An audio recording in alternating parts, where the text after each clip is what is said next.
you tried to specifically improve, and if so, what were they, and did you see the improvement?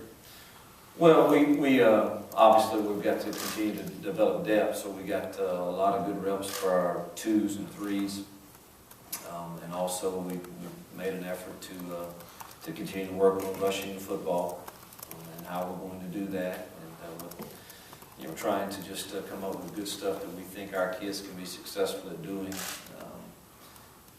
Get some kids healthy. We did that defensively. There's still some things that we haven't shown yet that we think will be beneficial to us later on, and continue to work on those things. And more, it was about us just getting more reps for our young kids. Raise your hand. Bring microphone to you.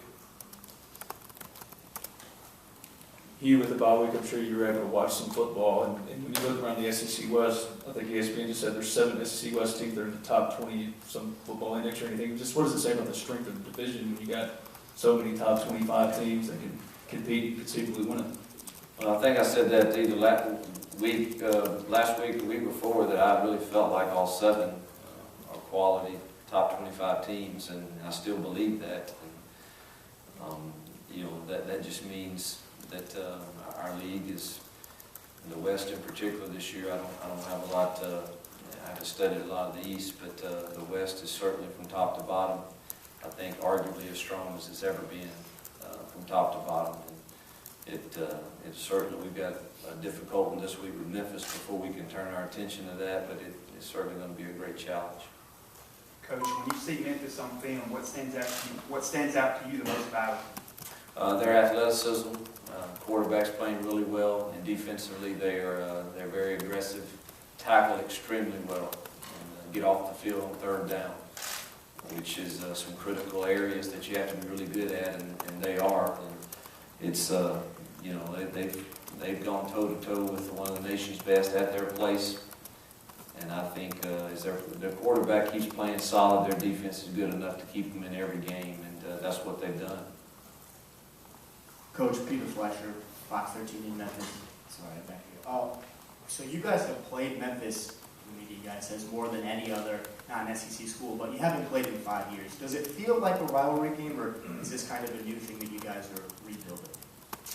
I would have to say for the kids in both programs, I don't know that it would feel like a rivalry game.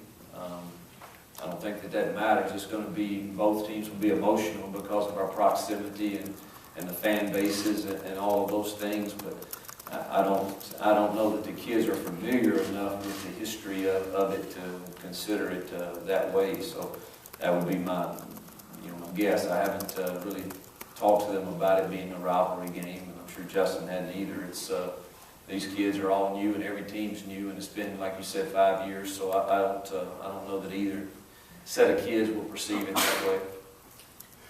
Coach, after your first 2 games, you were able to play all your offensive linemen, but going forward, are you still in that mode, or do you think you got 8 that you're going to go with? It depends on the course of the game, of course, but you're going to have 7 or 8 that are your core guys that you feel like you can play and have great success with. That's probably where we are right now. Coach, is there any update on Itavius or Collins? Itavius practiced yesterday. Thought he looked pretty decent, so I would expect him to go. Collins is still not ready. He tried to practice yesterday, but he's not ready to play yet.